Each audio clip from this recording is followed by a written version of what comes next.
Shalom, kebenaran hari ini 25 Oktober 2025 dengan tema Anak yang Sah.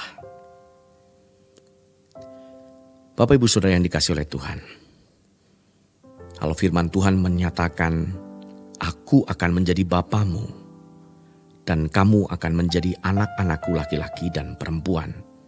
2 Korintus 6 ayat 18. Janji ini bersyarat manusia tidak boleh menyentuh apa yang najis. Terdapat dua dimensi penting dalam status anak Allah, yakni secara de jure dan secara de facto. Secara de jure, manusia diadopsi menjadi anak-anak Allah melalui karya penebusan Kristus di kayu salib. Namun secara de facto, belum otomatis memiliki sifat-sifat Allah. Karena itu diperlukan proses pendidikan rohani yang nyata dalam perjalanan hidup. Ibrani 12 ayat 7 menegaskan, jika kamu harus menanggung ganjaran, Allah memperlakukan kamu seperti anak. Istilah Yunani yang digunakan huios menunjukkan anak yang sah, yaitu mereka yang dididik dan dibentuk oleh Bapa. Sebaliknya orang yang menolak didikan Allah disebut notos, artinya anak yang tidak sah. Dengan demikian pengesahan sebagai anak Allah bukanlah sekadar status hukum, melainkan sebuah proses hidup yang ditandai dengan pemisahan dari segala yang najis. 2 Korintus pasal 6 ayat yang ke-17. Keselamatan sepenuhnya merupakan anugerah Kristus. Namun anugerah itu bukanlah anugerah tanpa tanggung jawab.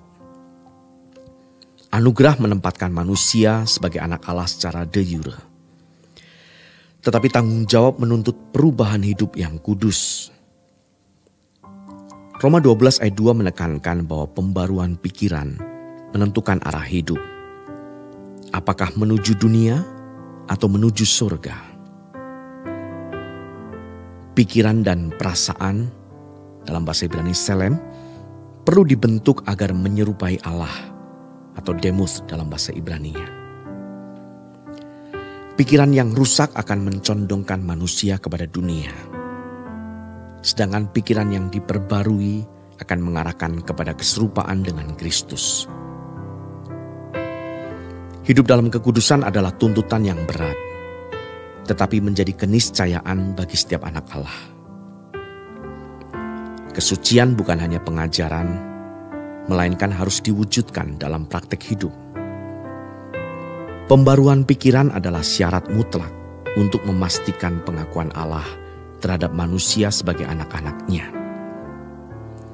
Karena itu disiplin rohani perlu ditata. Doa, pembacaan Alkitab, dan penghindaran dari segala hal yang menjauhkan kita dari Allah.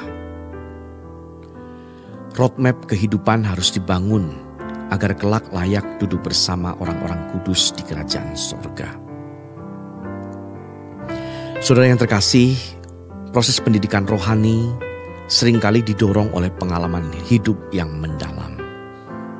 Misalnya dalam masa sakit, ketika waktu dipakai untuk berdoa, merenung, dan membaca Alkitab, kesadaran akan pentingnya pemulihan rohani semakin nyata.